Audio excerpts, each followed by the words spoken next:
हिंदुस्तान का ऑपरेशन सिंदूर कैसे बारूद बन गया, कैसे सिंदूर मिटाने वालों को सेना ने मिट्टी में मिला दिया। प्रधानमंत्री मोदी ने पहलगाम में बहे एक एक कतरे का जवाब दे दिया। उन्होंने बीकानेर की धरती से सीमा पार आतंकियों को बता दिया, ये सिर्फ आक्रोश नहीं है, ये समर्थ भारत का रौद्र रूप है, ये भारत का नया स्वरूप है। इसके साथ ही प्रधानमंत्री मोदी ने आतंकवाद से निपटने के 3 सूत्र भी तय कर दिए। पहला ये कि भारत पर आतंकी हमला हुआ तो जवाब करारा मिलेगा। दूसरा ये कि एटम बम की गीदड़ भभकियों से भारत डरने वाला नहीं है। और तीसरा सूत्र, आतंक के आका और आतंक परस्त सरकार दोनों एक जैसे हैं। देश के दुश्मनों ने भी देख लिया कि जब सिंदूर बारूद बन जाता है तो नतीजा क्या होता है। ये ललकार उस आतंकी मुल्क के लिए है जिसे नींद में भी ऑपरेशन सिंदूर का खौफ सोने नहीं दे रहा। ये पैगाम मुल्ला मुनीर और शहबाज शरीफ के लिए है जो भारतीय सेना की पिटाई से घुटनों पर आ गया। और ये चेतावनी इसलिए भी जरूरी है, अगर आतंकियों ने फिर से हिमाकत की तो अंजाम ऑपरेशन सिंदूर से भी खौफनाक होगा। जो सिंदूर मिटाने निकले थे उन्हें मिट्टी में मिलाया है। जो हिंदुस्तान का लहू बहाते थे आज कतरे कतरे का हिसाब चुकाया है। प्रधानमंत्री उस भूमि से पाकिस्तान पर जुबानी हमले कर रहे थे जहां से उड़ान भरकर इंडियन फाइटर जेट्स ने पाकिस्तान पर मिसाइलें बरसाई थीं। और अब पाकिस्तान को उस ऑपरेशन की याद दिलाने के लिए वो एक बार फिर बीकानेर में शक्ति पूजा करते नजर आए। ये शोध प्रतिशोध का खेल नहीं, ये न्याय का नया स्वरूप है। ये ऑपरेशन सिंदूर है।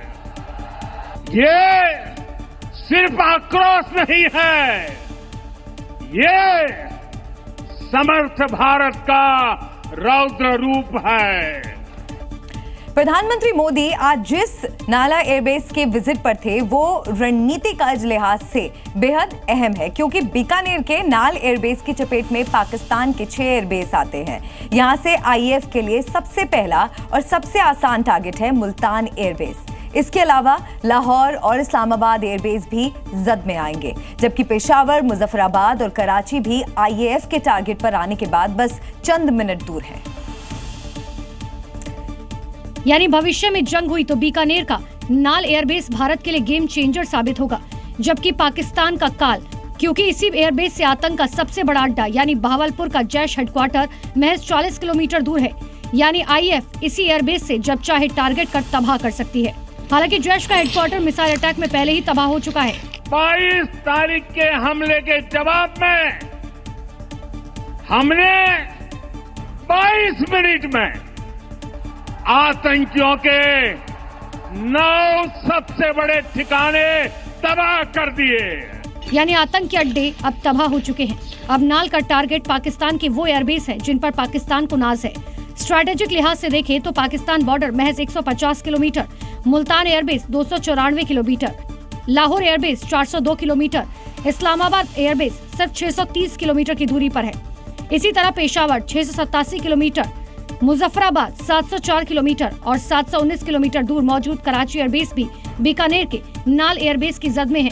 शायद इसीलिए पीएम मोदी नाल एयरबेस खुद पहुंचे, उसे सौगात दी, जवानों से मिले और दुनिया को संदेश दिया। घर में घुसकर मारने वाले भारत से टकराने का अंजाम क्या हो सकता है, ये बताने की जरूरत नहीं है। भारत माता की। पहले पाकिस्तान प्रायोजित आतंकवाद का बारूदी भाषा में जवाब, और अब भारत ने दुनिया के सामने शहबाज सरकार का चेहरा बेनकाब करना शुरू कर दिया है। 2 अलग अलग प्रतिनिधिमंडल आज जापान और यूएई के दौरे पर पहुंचे और आतंकवाद के खिलाफ दुनिया के सामने भारत का पक्ष रखा। पहले दल की अगुवाई यूएई में शिवसेना सांसद डॉक्टर श्रीकांत शिंदे ने की, तो जापान पहुंचे दूसरे संसदीय दल की अगुवाई जेडीयू सांसद संजय कुमार झा ने की और पाकिस्तान का सच दुनिया के सामने उजागर किया। जब सीमा के पार से बारूद की भाषा बोली गई तो भारत ने शौर्य से उत्तर दिया और अब वही स्वर दुनिया की राजधानियों में गूंज रहा। यूएई पहुंचे भारतीय प्रतिनिधिमंडल का नेतृत्व शिवसेना सांसद डॉक्टर श्रीकांत शिंदे ने किया। अबू धाबी की जमीन पर जब भारत की बात रखी गई तो शब्द नहीं, संकल्प बोले। भारत ने यूएई के सामने पाकिस्तान परस्त आतंक का एक एक सबूत पेश किया और मुनीर एंड शहबाज कंपनी का चेहरा पूरी दुनिया के सामने बेनकाब कर दिया। वहीं जापान में पहुंचे प्रतिनिधिमंडल ने टोक्यो की धरती पर पाकिस्तान के आतंक का काला सच रखा।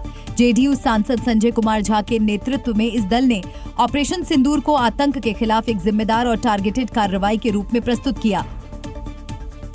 यानी ये अभियान केवल राजनयिक संवाद नहीं है, बल्कि पाकिस्तान के लिए चेतावनी है कि आतंक को शरण दी तो पाकिस्तान को दुनिया में कहीं शरण नहीं मिलने वाली।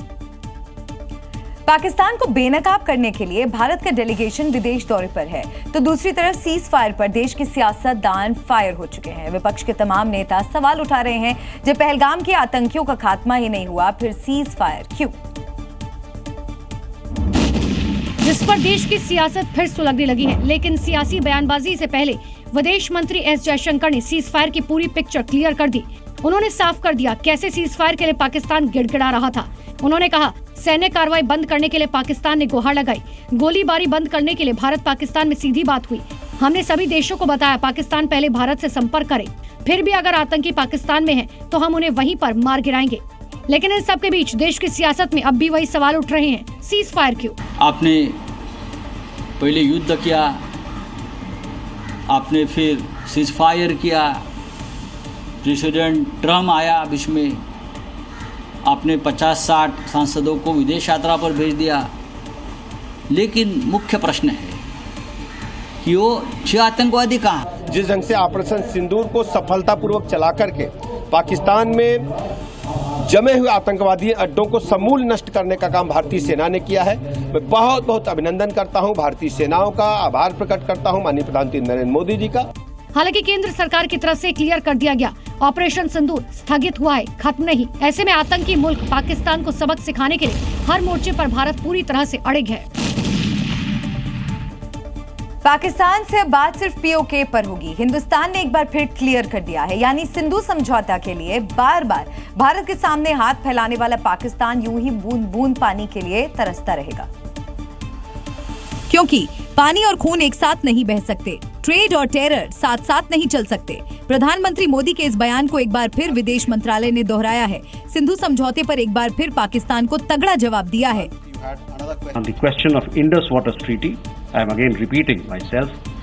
It will remain in abeyance until Pakistan credibly and irrevocably abjures its support for cross-border terrorism. As the Prime Minister has said, water and blood cannot flow together. Trade and terror also cannot go together.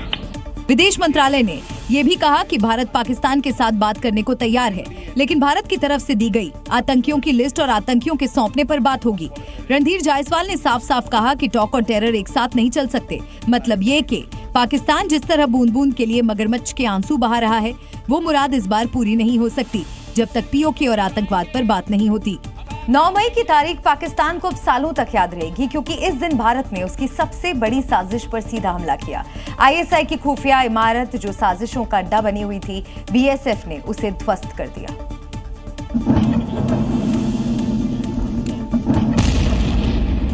Operation सिंदूर का एक नया video सामने आया है। ये सबूत है पाकिस्तानी खुफिया एजेंसी आईएसआई को मिले मुंहतोड़ जवाब का। ऑपरेशन सिंदूर के बाद पाकिस्तान की नापाक साजिश के खिलाफ जवाबी कार्रवाई में बीएसएफ ने पाकिस्तानी खुफिया एजेंसी आईएसआई की बिल्डिंग को उड़ा दिया। इसका इस्तेमाल आतंकियों के लॉन्च पैड के तौर पर किया जाता था, आतंकियों के ठहरने के लिए और फिर भारत में घुसपैठ करवाने के लिए इस्तेमाल किया जाता था। ये वीडियो 9 मई का है, जब पाकिस्तान ने सीज फायर को तोड़ दिया, भारत को उकसाया, ऑपरेशन सिंदूर के बदले भारत को दहलाने की कोशिश की, लेकिन फिर भारत ने पाकिस्तान के दिमाग पर अटैक किया, आतंकियों के लॉन्च पैड आईएसआई कॉम्प्लेक्स को पूरी तरह से ध्वस्त कर दिया। एक बड़ा जो लॉन्च पैड जो आईएसआई कॉम्प्लेक्स में चल रहा था, यहाँ पर उसको भी पीओके में पूरी तरह से ध्वस्त कर दिया गया। बीएसएफ के जवानों ने जो बड़ी कार्रवाई की, उसमें ये बड़ा नुकसान जो है पाकिस्तान को उठाना पड़ा। ऑपरेशन सिंदूर के बाद पाकिस्तान बौखला गया था। अंतर्राष्ट्रीय सीमा से सटे इलाकों में भारतीय आम नागरिकों को टारगेट कर रहा था, जिस पर बीएसएफ और भारतीय सेना ने पाकिस्तान को करारा प्रहार किया। भारतीय सेना ने ऑपरेशन सिंदूर चलाकर पाकिस्तान को सीज फायर के लिए घुटने टेकने पर मजबूर किया। ऑपरेशन सिंदूर के दौरान देश के अग्निवीरों ने भी अहम भूमिका निभाई और 3000 से ज्यादा अग्निवीरों ने बहादुरी दिखाते हुए पाकिस्तान को धुआं कर दिया। पिछले 2 साल में अग्निवीर योजना के तहत भर्ती किए गए इन जाबाजों ने ऑपरेशन सिंदूर के दौरान वायु रक्षा प्रणाली को संभालने में अहम भूमिका निभाई। यहाँ अग्निवीर भी मौजूद हैं और मैं आपको बता दूं कि भारतीय सेना में अग्निवीर अब देखिए किस तरह से ऑन ग्राउंड यहाँ पर सुरक्षा में लगे हुए हैं। वहीं जी मीडिया की टीम जम्मू कश्मीर में ग्राउंड जीरो पर पहुंची और जाना कि LOC पर तैनात इन जाबाजों अग्निवीरों का ऑपरेशन सिंदूर के दौरान कैसा अनुभव रहा। हमने फायर किया और मुंह तोड़ जवाब दिए, बगैर डरे हुए फायर किया, मुंह तोड़ जवाब दिया।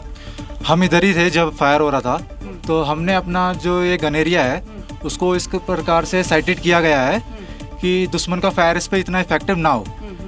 तो और साथ ही साथ हमने यहाँ पर हार्डेड बंकर्स बना के रखे हैं ताकि जब शेलिंग होती है तो हम लोग उसमें छिप जाते हैं। ऑपरेशन सिंदूर के दौरान इन अग्निवीरों ने चुनौतीपूर्ण और तनाव के माहौल में अपनी ट्रेनिंग का भरपूर फायदा उठाया और बहादुरी दिखाते हुए नियमित सैनिकों जैसा पराक्रम दिखाया। टेक्नोलॉजी के जमाने में जंग के तरीके तेजी से बदल रहे हैं। ड्रोन की ताकत दुनिया ने देखी, लेकिन आज हम आपको AI कैमरों की ताकत दिखाएंगे जिनके दम पर इंडियन आर्मी ने पाकिस्तान को बॉर्डर पर धूल चटाई। पुंछ सेक्टर की बर्फीली चोटियों और दुर्गम घाटियों में अब सिर्फ जवानों की आंखें नहीं बल्कि AI से लैस निगरानी कैमरे भी पाकिस्तान की हर गतिविधि पर पैनी नजर रख रहे हैं। जी न्यूज सेना के एक ऐसे ही AI बेस्ड सर्विलांस सेंटर पहुंचा तो अंदर का नजारा होश उड़ा देने वाला था। अभी भी आप देखिए डिफरेंट तरह के कैमरे, कई सारे जो हम स्ट्रेटेजिक लोकेशंस हैं वो यहाँ से नहीं बताएंगे, पर यहाँ पर आपको ये जरूर दिखाने की कोशिश करेंगे किस तरह से यहाँ पर पाकिस्तान की पोस्ट है और कोई हलचल यहाँ पर देखने को नहीं मिल रही। भारतीय सेना ने LOC के सबसे संवेदनशील इलाकों में हाईटेक AI कैमरों और सेंसर नेटवर्क की तैनाती की है जो 24 घंटे 7 दिन निगरानी कर रहे हैं। इन्हीं AI कैमरों की मदद से भारत ने पाकिस्तानी फौजियों को धूल चटाई थी।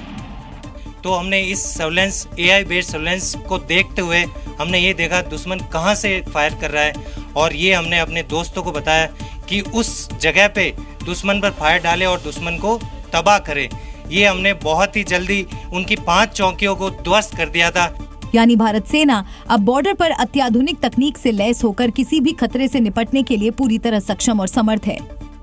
सेना का आतंक के विरुद्ध युद्ध जारी है। जम्मू कश्मीर के किश्तवाड़ में सुरक्षा बलों ने कई आतंकियों को घेर लिया है और लगातार सर्च ऑपरेशन जारी है। सेना सूत्रों के हवाले से खबर है कि 3 से 4 आतंकियों को सुरक्षा बलों ने घेर रखा है और आतंक पर प्रहार लगातार जारी है। यानी बहुत जल्द 3 से 4 और आतंकी जहन्नुम पहुंचने वाले हैं। सेना के शिकंजे में दहशतगर्दों की गर्दन फंस चुकी है। जमीन से आसमान तक चप्पे चप्पे पर आतंकियों की तलाश चल रही है।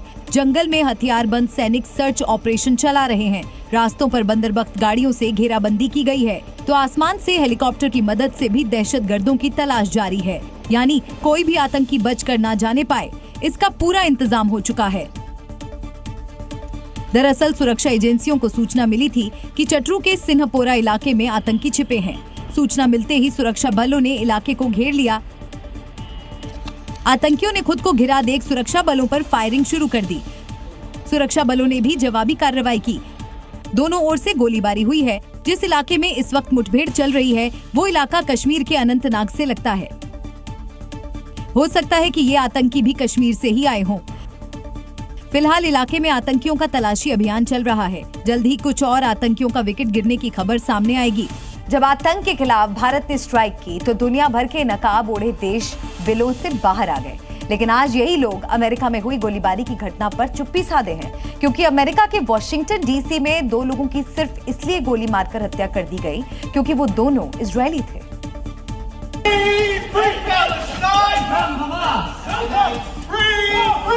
फ्री फिलिस्तीन के नारे लगाता ये वही शूटर है जिसने इजरायली दूतावास में काम करने वाले कर्मचारियों की गोली मारकर हत्या कर दी। घटना गोलीबारी की नहीं बल्कि फिलिस्तीन के नारों के साथ मैसेज क्लियर है कि ये एक सोची समझी साजिश के साथ अंजाम दी गई बर्बर आतंकी घटना है।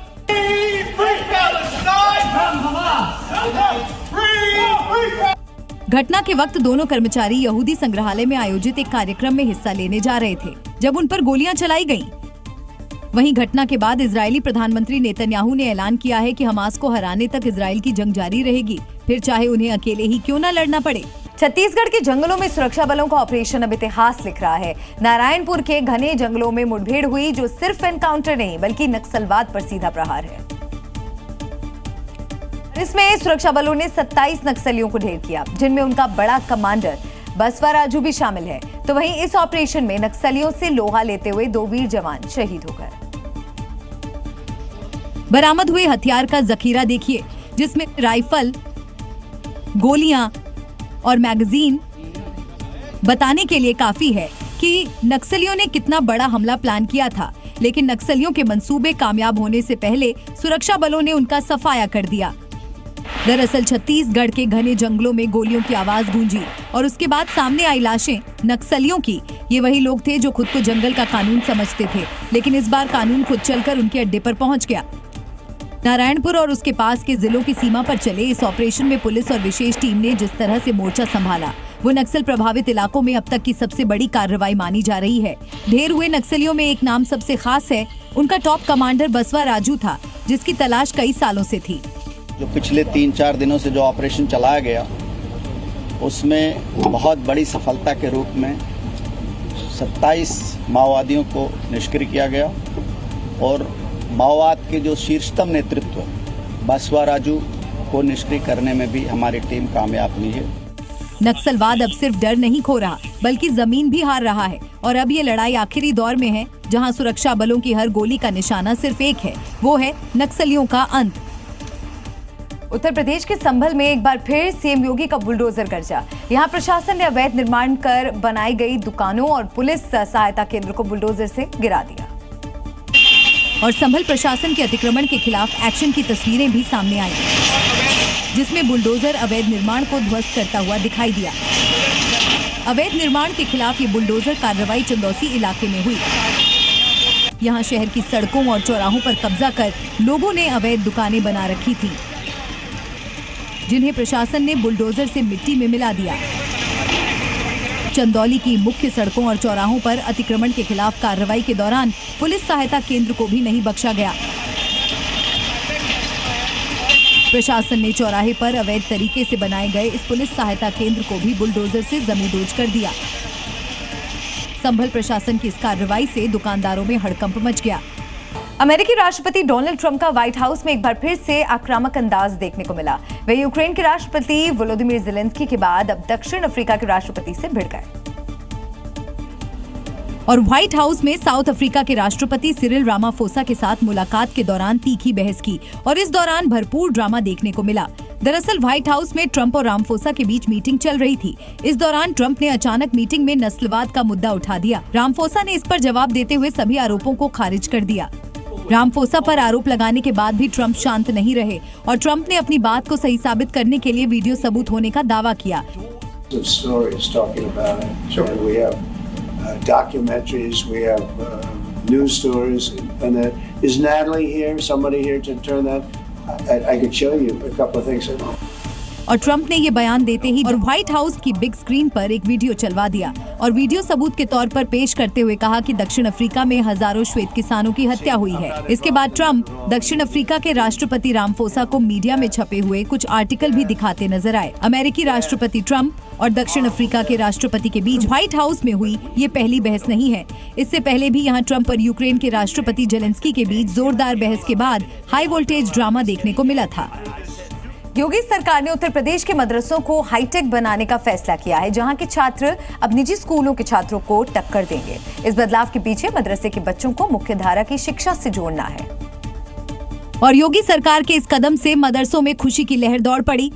जो बच्चे अभी तक नीचे जमीन पर बैठकर पढ़ाई करते थे, अब उनके लिए हाईटेक क्लास के इंतजाम किए जाएंगे और आम स्कूलों की तरह सब्जेक्टों में भी बड़ा बदलाव किया जाएगा। अब तक केवल दीनी तालीम देने वाले मदरसों में आधुनिक विषयों की पढ़ाई भी होगी। 10वीं तक हिंदी, अंग्रेजी की पढ़ाई होगी। इसके साथ कंप्यूटर, गणित और विज्ञान की पढ़ाई होगी। इसके लिए मदरसे के टीचर्स को ट्रेनिंग दी जाएगी। ये फैसला बच्चों के भविष्य को देखते हुए लिया गया है, यानी अब यूपी के मदरसों के बच्चे भी प्रतियोगी परीक्षाओं और उच्च शिक्षा के लिए खुद को तैयार कर सकेंगे। यहाँ पर आपके science, math, English, social study सभी चीजों की क्लासेस लगती है, हिंदी, यानी दीनी तालीम के साथ साथ आप भी यहाँ पर ये शिक्षाएं देते हैं। योगी सरकार के इस फैसले से प्रदेश के मदरसों में पढ़ने वाले 12 लाख से अधिक छात्रों को सीधा लाभ मिलेगा। इनमें ज्यादातर छात्र ग्रामीण और आर्थिक रूप से कमजोर वर्गों से आते हैं। एमपी वाकई अजब गजब है। यहाँ एक जिले का निधन हो गया। ये बात सुनने में आपको अजीब लगेगी, लेकिन बाकायदा इसका मृत्यु प्रमाण पत्र जारी हुआ जिसमें जिले का नाम भी बिल्कुल साफ साफ लिखा हुआ है। आपको पूरा मामला बताएंगे, लेकिन उससे पहले ये डेथ सर्टिफिकेट को देख लीजिए। देखने में तो ये आपको दूसरे डेथ सर्टिफिकेट की तरह ही लगेगा, तो जरा 3 नंबर वाली लाइन को गौर से देख लीजिए, जहां साफ लिखा हुआ है भिंड। यह भिंड किसी इंसान का नाम नहीं बल्कि मध्य प्रदेश के जिले का नाम है। ये कहना गलत नहीं होगा कि इसे जारी करने वाले साहब ने पूरे जिले को मरा हुआ बता दिया। दरअसल एक शख्स के पिता की मृत्यु हो गई थी। उसने सोचा तहसील से मृत्यु प्रमाण पत्र बनवा लिया जाए जिससे आगे की कानूनी प्रक्रिया पूरी हो सके, लेकिन तहसीलदार साहब शायद ज्यादा ही भावुक हो गए।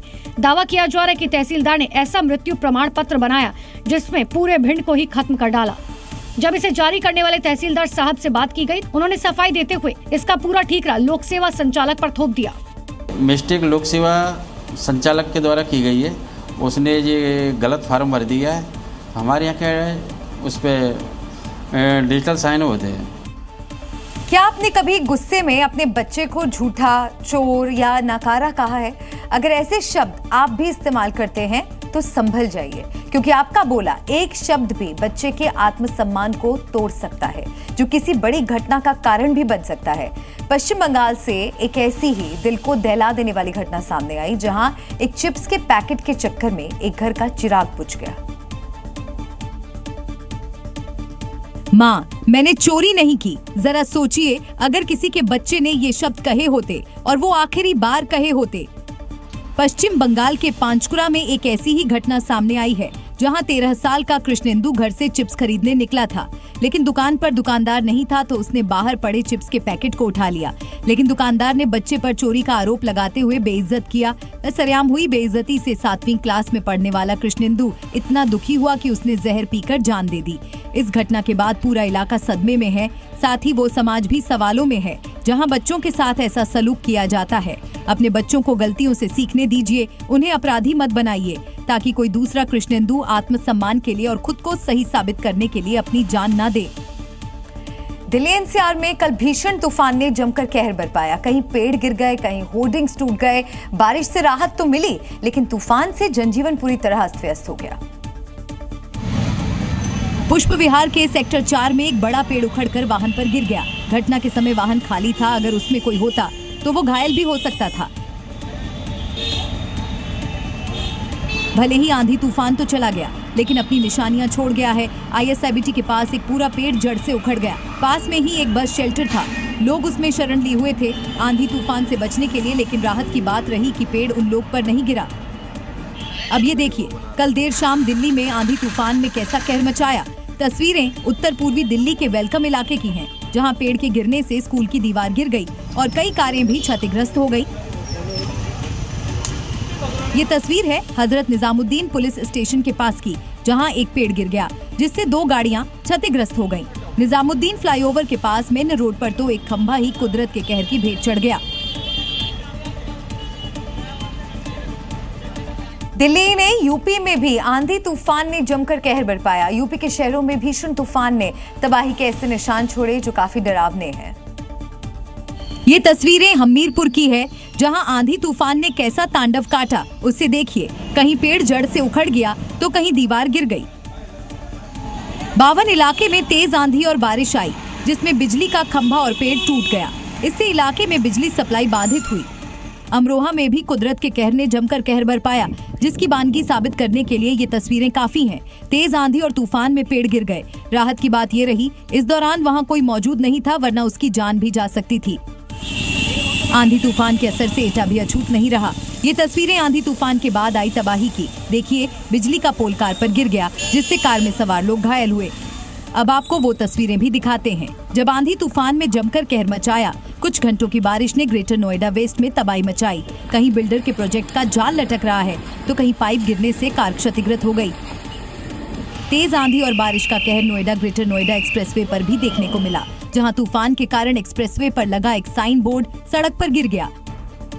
यूपी के कासगंज में आग का तांडव देखने को मिला, जब आंधी में उड़ी चिंगारी ने घरों को अपनी चपेट में ले लिया। आग इतनी तेजी से फैली कि देखते ही देखते करीब 12 घरों को जलाकर राख कर दिया।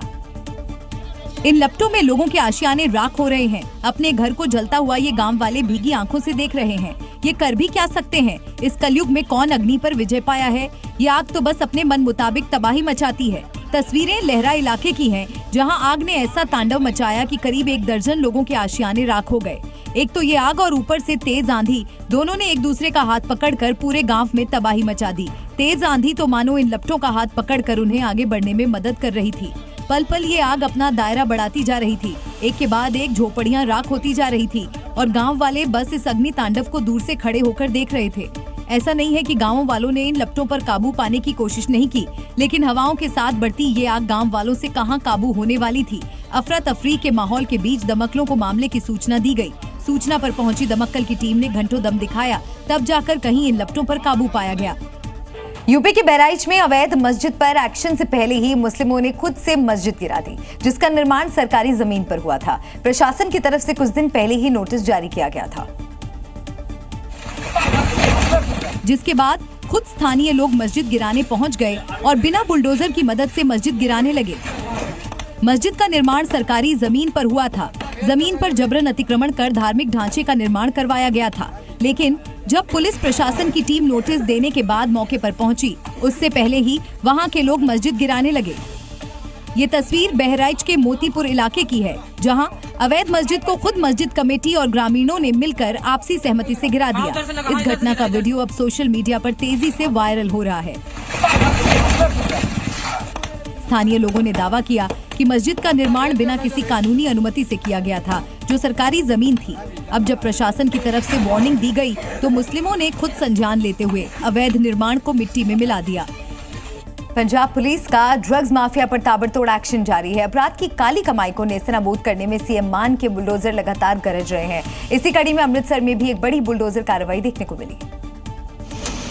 पीले पंजे के प्रहार से अपराध की नींव को पुलिस उखाड़ने में जुटी है। मकसद एक ही, ड्रग्स का नेक्सस नेस्तनाबूद कर उड़ता पंजाब को फिर से पंजाब बनाने की पहल।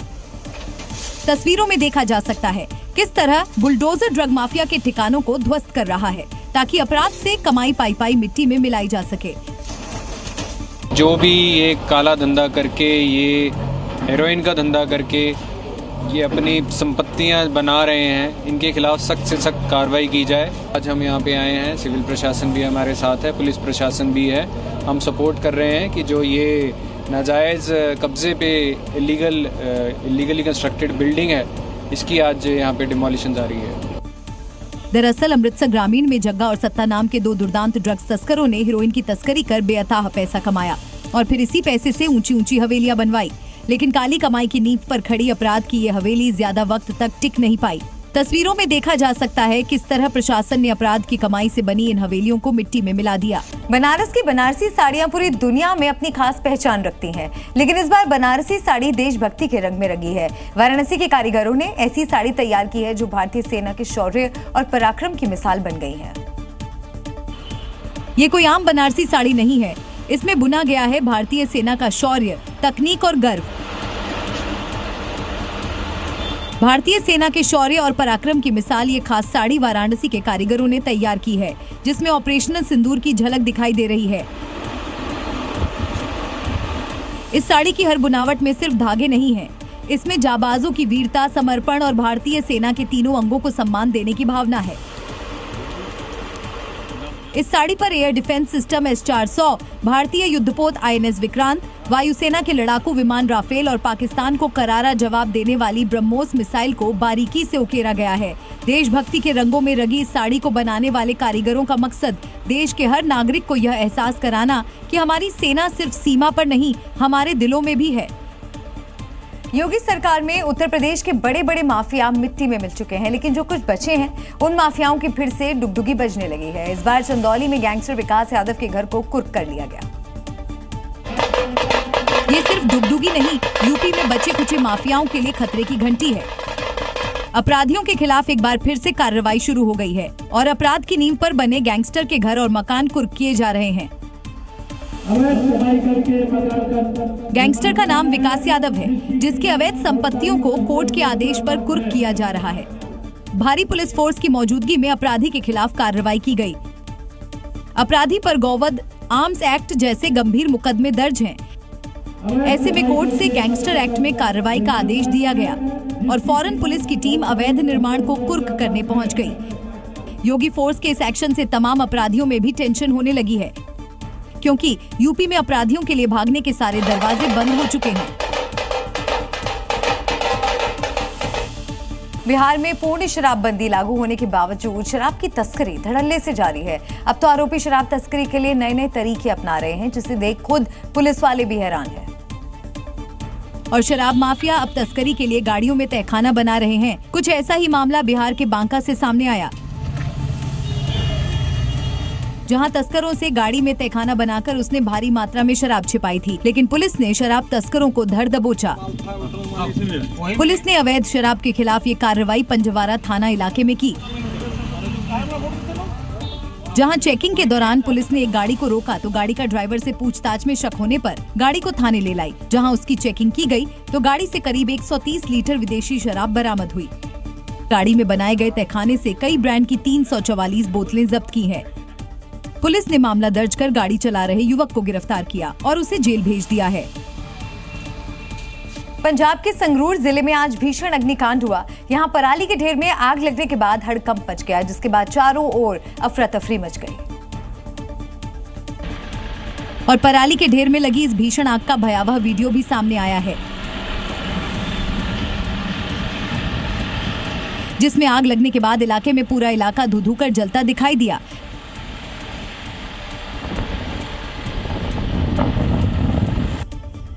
पराली के ढेर में आग लगने की ये घटना धुरी इलाके पलासौर गांव में हुई,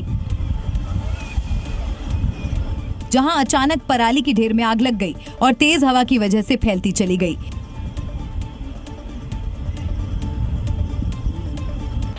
ये आग इतनी भीषण थी कि आसमान में दूर से आग की लपटें दिखाई दे रही थी। इस भीषण आग को बुझाने के लिए कोई भी इसके पास जाने की हिम्मत नहीं कर पा रहा था। इस भीषण आग की वजह से लोगों ने भंडारण के लिए जो भूसा रखा था वो भी जलकर राख हो गया। भीषण आग लगने की जानकारी मिलने पर फायर ब्रिगेड की कई गाड़ियां मौके पर पहुंची, लेकिन उससे पहले ही स्थानीय लोगों ने कड़ी मशक्कत के बाद आग पर काबू पा लिया था। मध्य प्रदेश के बांधवगढ़ टाइगर रिजर्व से हैरान कर देने वाली तस्वीर आई, जिसे देख आप भी यकीन नहीं कर पाएंगे। इस वीडियो में बाघ घास चर रहा है और पर्यटक इस दृश्य को अपने कैमरे में कैद कर रहे हैं। आमतौर पर मांसाहारी माने जाने वाले बाघ का ऐसा रूप शायद ही कभी देखा हो, लेकिन बाघ गाय बकरी की तरह घास खा रहा है। ये वीडियो उस समय का है जब पर्यटक बांधवगढ़ में जंगल सफारी का लुत्फ उठा रहे थे। तभी उनकी नजर बाघ पर पड़ी, जो बड़े आराम से घास खाते हुए दिख रहा है, जिसे देख पर्यटक हैरानी जताने लगे।